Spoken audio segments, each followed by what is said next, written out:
The morning sun painted golden streaks across the worn linoleum floors of Jefferson High School. But inside room 237, something far more radiant was about to unfold.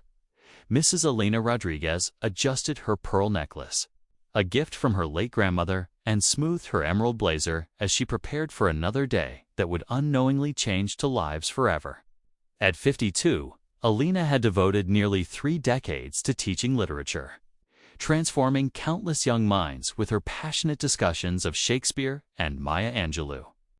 Her classroom wasn't just for walls and desks. It was a sanctuary where dreams took root and futures were born. With her silver-streaked hair always perfectly styled and her warm brown eyes that seemed to see straight into her students' souls, she commanded respect, not through authority, but through genuine love. Elena had sacrificed much for her calling. While her college friends pursued lucrative careers, bought luxury cars, and vacationed in exotic locations, she chose a different path. Her modest teacher's salary meant shopping at thrift stores for her elegant outfits, dining at simple restaurants, and driving her reliable but aging car. Yet she carried herself with the grace of royalty, because she knew her true wealth lay in the minds she shaped and the hearts she touched.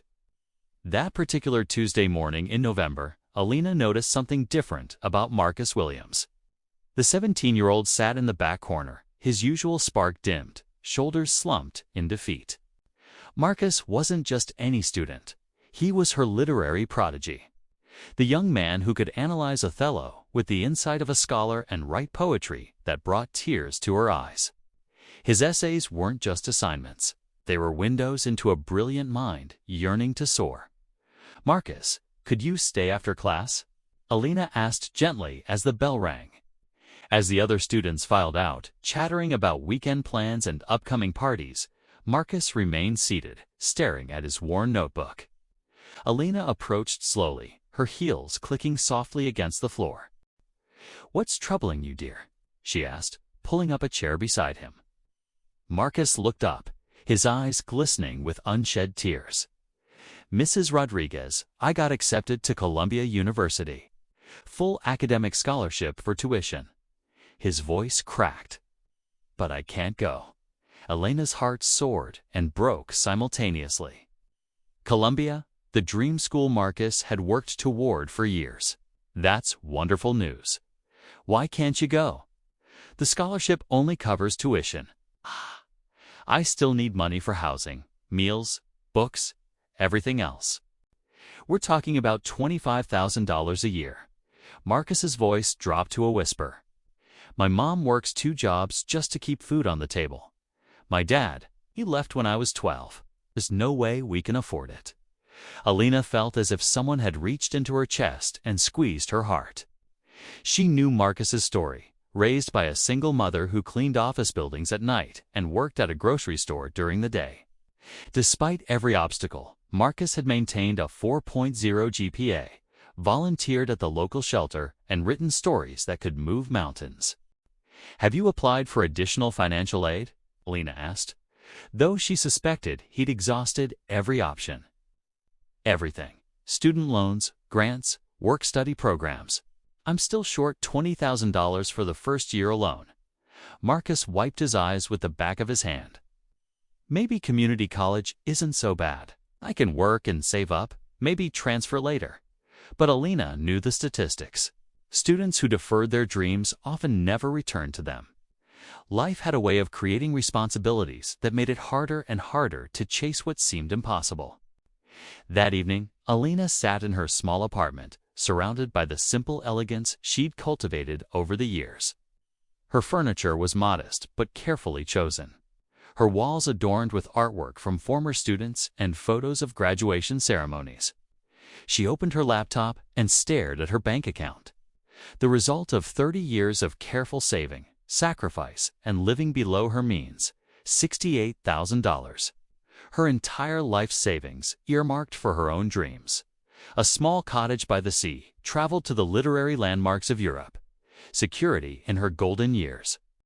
Elena closed her eyes and saw Marcus's face, not the defeated boy from today, but the passionate student who had once stood before the class and recited Langston Hughes' dreams with such power that the room fell silent. She thought about all the students she'd taught, all the minds she'd shaped, but Marcus was special. He had the rare combination of brilliance, compassion, and determination that could change the world. She thought about her grandmother's words, whispered to her as a child. "Mia, we are not remembered for what we accumulate, but for what we give away." The next morning, Elena arrived at school early, her decision made. She'd spent the night researching Columbia's payment plans, calculating expenses, and making phone calls to the financial aid office. When Marcus entered her classroom for first period, she was ready. "Marcus, I need to speak with you," she said, her voice steady but her heart pounding. After class, she handed him an envelope. "Open it." Inside was a cashier's check for $25,000 and a letter of commitment to cover his remaining 3 years. Marcus stared at the check, his hands trembling. "Mrs. Rodriguez, what is this?" "It's your future," she said simply. "I'm paying for your education. I can't accept this." Marcus protested, tears streaming down his face. "This is too much. Where did you get? This must be everything you have." Elena placed her hands on his shoulders, her own eyes brimming with tears. "Marcus, in 30 years of teaching, I've watched countless students pass through these doors. But you have something extraordinary. You have the power to change lives, to write stories that matter, to make a difference in this world. I won't let financial barriers destroy that gift. But your retirement, your future. My future." Elena smiled through her tears. "My future is sitting right here. Every book you publish, every student you inspire, every life you touch, that's my legacy. That's a return on investment no bank could ever offer." The story of Elena's sacrifice spread like wildfire through the school, then the community, then beyond. Local news stations picked up the story, and soon donations began pouring in from strangers moved by her generosity. The Elena Rodriguez Education Fund was established, helping other deserving students pursue their dreams. 4 years later, Marcus graduated summa cum laude from university.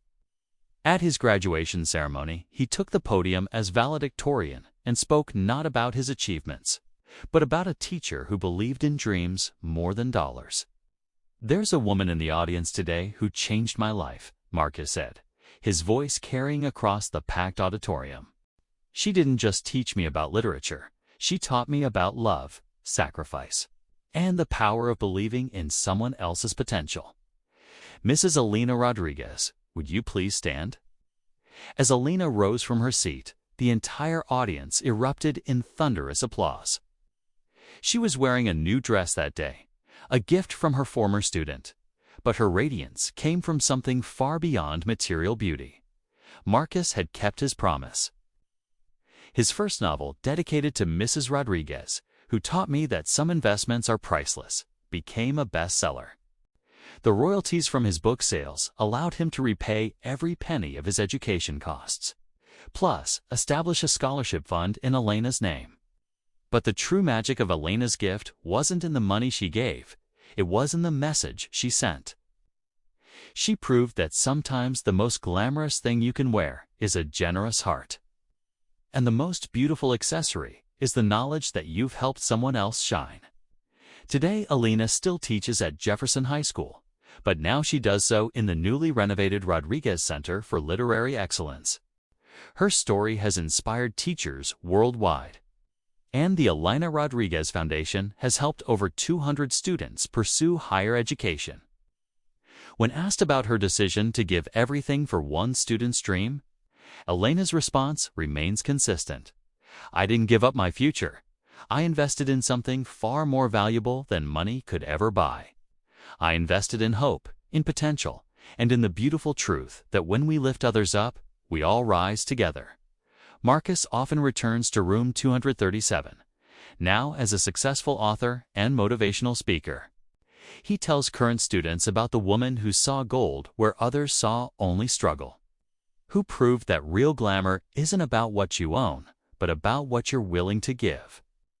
And in that classroom where dreams still take root, Elena continues to work her quiet magic, knowing that somewhere in the world, lives are being changed by a young man whose education was paid for, not with money alone, but with the pure gold of human kindness.